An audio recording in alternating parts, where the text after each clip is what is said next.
Hello beautiful people, and welcome back to my YouTube channel. I hope that you guys are doing amazing today. As you guys can tell from the title, we're going to be doing a get ready with me where I discuss things that I learned during the pandemic. So if you guys are interested in knowing what I learned during the pandemic and how you can achieve this beautiful makeup look, if I do say so myself, then continue watching.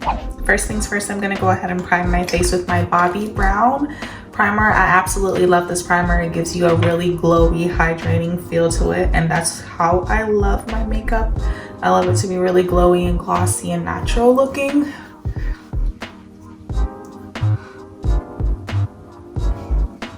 It's important that you prep your skin beforehand and everything, meaning skincare. I've already done my skincare. I've applied my sunscreen and all of that good stuff, and now just the primer. I ended up moving spots because the light was so bright, honestly, and it was reflecting on the mirror, and I barely could see to actually be able to look in the mirror and do my makeup. So now we're here. The first thing though that I learned during the pandemic is to stop operating off of my own strength. This is kind of like a new thing, and it's because I'm so used to doing things by myself and used to just going about life by myself, and I'm not used to depending on other people, not even my family, especially emotionally or mentally.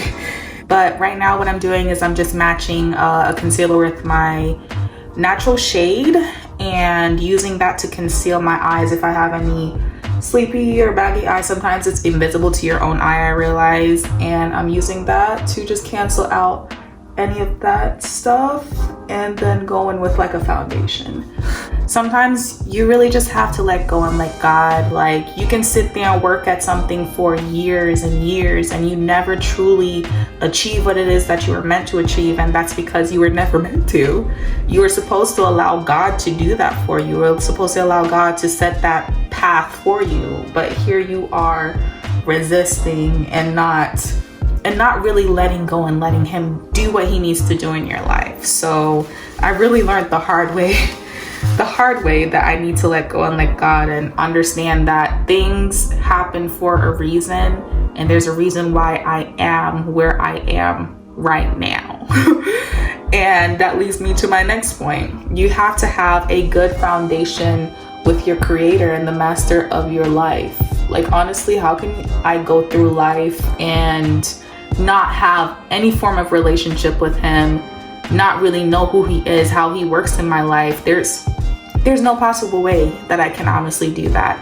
But what I'm really trying to say is, look, I can't operate in this life without God. I don't want to, I don't need to. It's just not something that's appealing to me. So I need to have a strong foundation with him. And I realized that when I didn't have a relationship with him, when I was just literally operating off of my own strength and trying to do life by myself, for myself, it just did not work out. I ended up with a lot of pain, a lot of hurt, and a lot of regret. I learned from that one mistake. I won't even call it a mistake. I learned from my choices. I learned that, hey, girl, you don't want to do this without God. So what are you doing? We're not going to do this again. Ever. We're just not going to do it, because my life is so much more better with him. And I've never really realized a time where God was in my life that my life wasn't so much easier, because I was allowing him to fight my battles. I was allowing him to do everything that he needed to do. And I just need to step back off and let God do his thing. This third thing is off script because it actually just came to me whilst I'm sitting here talking to you guys and everything. Not that I've been to many countries, but as I'm here, I don't really hear a lot of people talk about spirituality on the level that Jamaicans do. The way that we talk about duppy, how we talk about the enemy, how we talk about, blessing things and, saying the blood of Jesus, all of those things. Like, I don't really meet people like that from different countries that are so heavily involved in spirituality and knows the things that we know. And I'm not saying that there aren't people out there that aren't at that wavelength as same as Jamaicans, but I just love my country, because I feel like if I was born somewhere else, I wouldn't have the same kind of luxuries, especially in America. No, it's a lot harder for, I feel like, an American to relate the way that us as Jamaicans relate to God, if that makes any sense. There's like that disconnect at times when I talk about spirituality with people up here. So I'm just happy to be a Jamaican, to have that knowledge and to have, you know, those experiences that I can actually speak of, like, yes, I know that God is real and I know he's real because of this. I'm just gonna stop doing numbers now because I don't know where I'm at. I'm just gonna speak. But the next thing that I learned while the pandemic is that I just need to stop caring about what people think of me, their opinions, be it of my complexion, be it if whether or not Rebecca thinks I'm too black, or if, you know, or if another person thinks I'm not black enough. Like, I just don't have the time nor the patience to sit here and explain myself to people. The truth is that I don't owe anybody anything or to become anything for anyone. And that's something that God revealed to me, and I'm so happy that he did, because as much as I would like to say I'm a pretty unbothered person and that people's opinions don't affect me, whenever it's somebody that you hold dear to your heart or somebody whose words will affect you and the enemy knows that, they're gonna use them to attack you and make you feel like, you know, you're not worth crap. And that's not the actual truth of the matter. It's just that he wants you to feel really horrible about yourself. And this actually leads me to my next point, which is that not everybody is going to like you, and that's okay.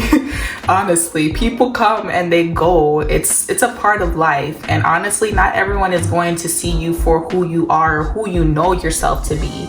People are gonna actually at times even look for a reason to hate you, to be against you. Sorry to interrupt my conversation, but I just sprayed my face because we're setting it. I just powdered and I'm setting it now. Oh, that's nasty. There are gonna be people who are gonna be willing to accept a lie about you because they just wanted to be against you to begin with. So really don't sit here and stress yourself about whether or not somebody likes you, or if they hate you, or if they think you're too this or too much of that.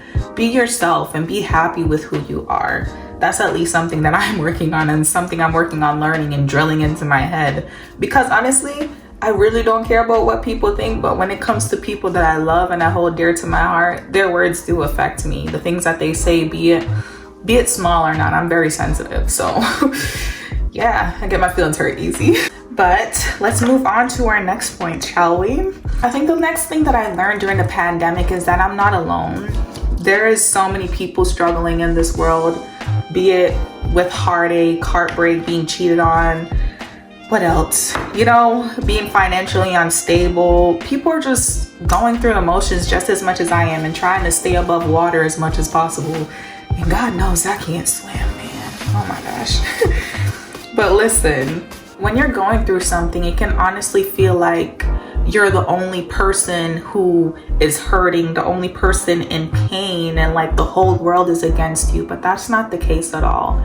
Everybody has their struggles. Everybody's going through something. Everybody has their own fight, you know, that they have to conquer and win, and hopefully win. And some people will fail, and it's sad, but it's the truth. And that's what actually helps us to grow as individuals and everything. Life is constantly moving, and it's not going to stop for us anytime soon. And to think that literally we're the only person in this entire world going through something and actually being so butthurt by the world and by people is ridiculous, because there's so many people in this world. And to think that, oh my gosh, I'm the only one who possibly got cheated on. I'm the only one who had someone tell me they love me and they didn't mean it. No, that's not the case at all. People are just horrible. People suck. Honestly, a lot of people suck. And, you know, a lot of people are gonna use people and take advantage of people. But it doesn't mean that good people don't exist.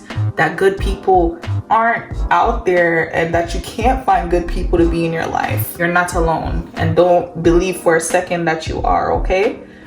I'm drilling that one into my head too. We're learning together, people. We're learning together, I promise you. I love this foundation. It's like a light reflecting foundation. I absolutely love it. I barely put any foundation on my forehead because that's my problem area. I just use the excess and I put it on my forehead and we call it a day. To get back on page, everyone is going through something and struggling with something, which leads me to my next point. That I don't need to be ashamed of my story. I'm kind of running late now. I might be skipping some steps, y'all, so I'm sorry. But what I did now is that I put some concealer right here and I kind of winged it out a little bit.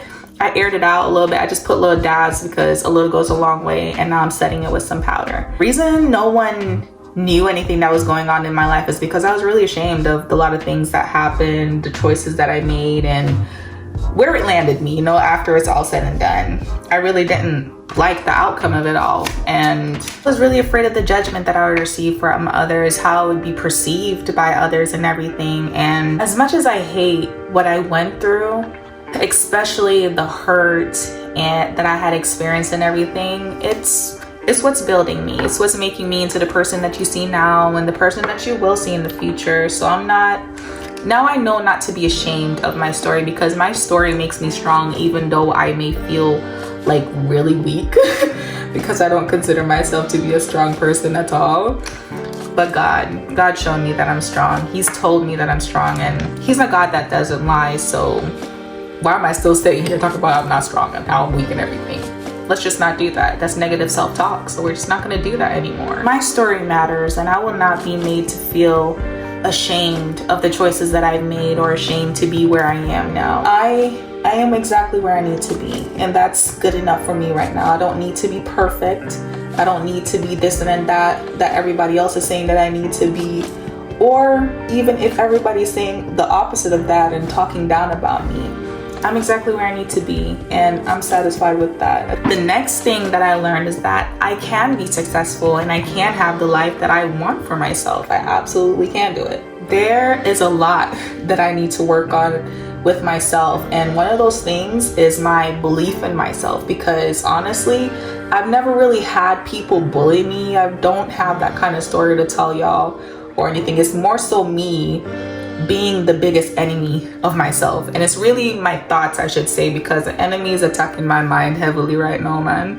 And it's really hard to pull yourself out of a state where you're talking about, oh, you can't do this and you can't do that, that looks too hard, what if you fail? I was filled with a lot of fear, and that's not of God at all. That's not of God. So me sitting here and being filled with so much fear and, you know, anxiety doesn't make it any easier to overcome. What I've done is, like, I've put like little sticky notes on my wall. I've done little prayers and wrote down the 10 commandments of God, and I paste them all on my wall, and things that kind of stand out to me, things that I want to resonate with my soul and resonate with who I am now, and just operate from those places on a day-to-day basis. For example, I wrote on my wall, on my little sticky notes, and I put it on my mirrors, like, I am beautiful. I also said I am strong, I matter, I am enough. Good things happen to those who wait. Those are things that I kind of posted on my sticky note, and I put them on my mirror so that whenever I'm brushing my teeth, instead of being on my phone, I'm looking at those and I'm making sure I'm taking note of those things, and until they're actually in my mind and I feel those things on the inside. So yeah, that's where I'm at right now. And I think I'm doing pretty great. There's good things waiting for us out there, and we need to make a plan, pray to God, let him reveal it to us, and go from there. We don't need to be hardworking and all of these things that the world is telling us. If God wants to give us something, he's gonna give it to you. All you need to do is ask and let him work in your life. Literally just stand aside and let him do what he gotta do. Next thing that I learned is that social media isn't everything, and that you don't need to be known or famous to matter or to be somebody. You just don't need that.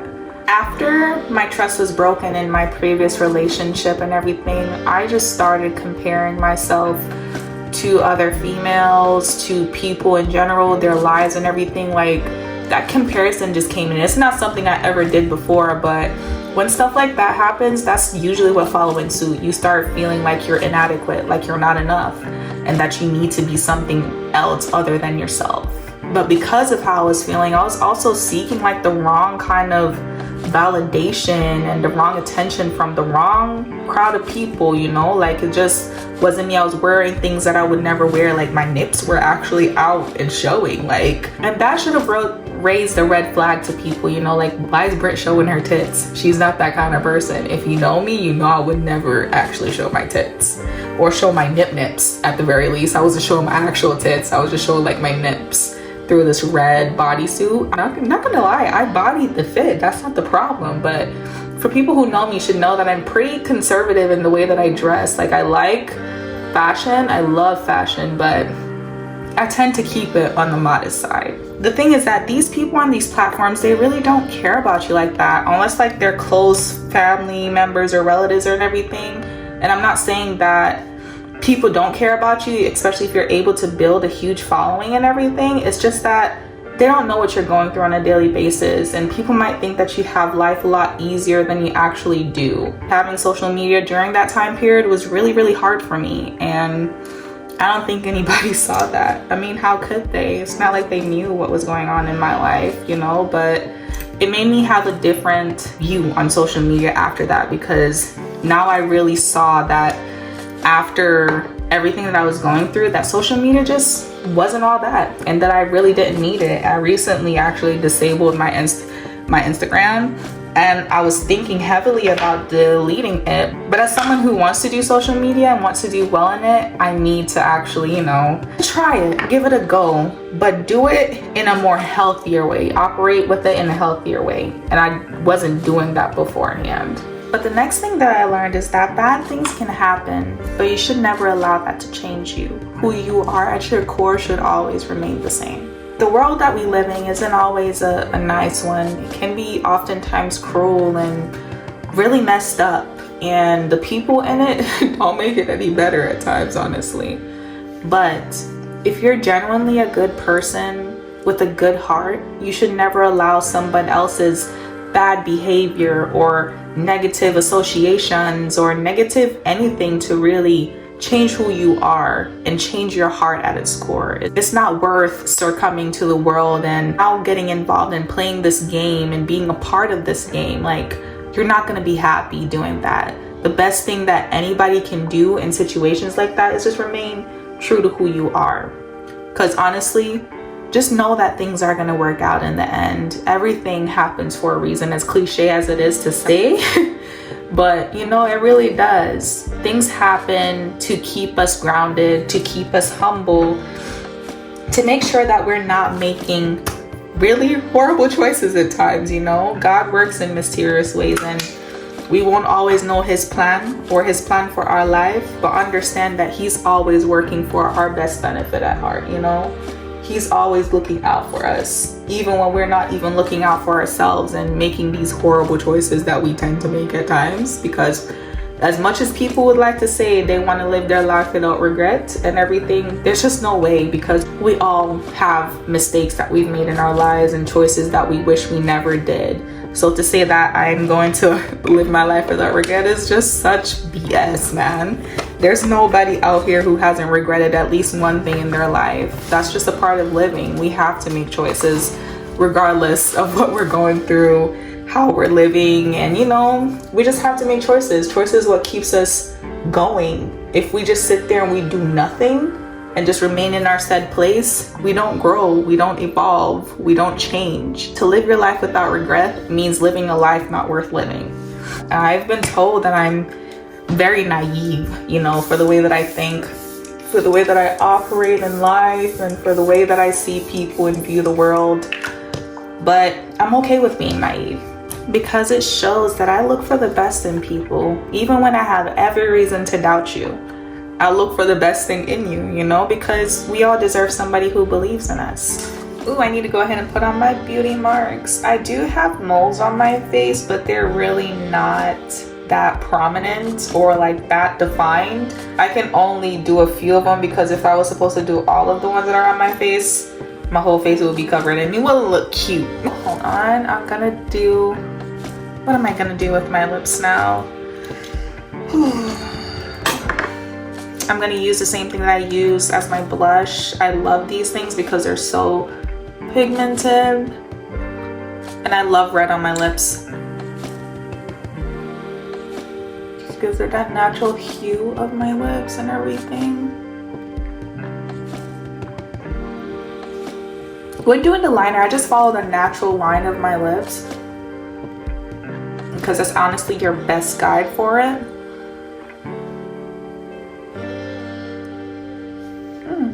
That's cute. On our final step of my makeup now is my mascara. The way I like to do it is I like to scrape off all of the excess so that it doesn't come out too clumpy on my lashes and really just looks like you're just looking at my lashes, but better. But I would say the final thing that I learned during the pandemic is that God will provide.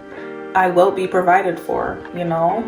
I'm not really too worried about the future or what it holds. As long as I literally just sit back and allow God to work in my life, I'm going to be just fine. And so are you if you allow yourself to really trust him and trust how he works in your life. You know, if you truly seek him with an open heart, I promise you all things will be provided afterwards. At least that's what I'm learning right now. I'm still in the learning process, so I'm not going to pretend as if I know absolutely everything about what it is to know about God. But the one thing that I can tell you for sure is that he exists and that he loves you and that he wants a relationship with you. So seek him. Oh, the silence is so loud. I'm so focused right now. Oh my gosh.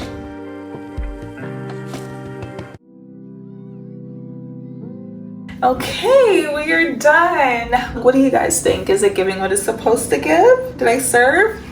Did she eat? Oh my gosh, I'm so corny. I hope that you guys enjoyed this video. I really enjoy talking about these things and just being a little bit more open. But I need to get out of here. Like, comment, subscribe. Let me know what you guys want to see next. If you guys want to see more videos like this, I'll definitely do it.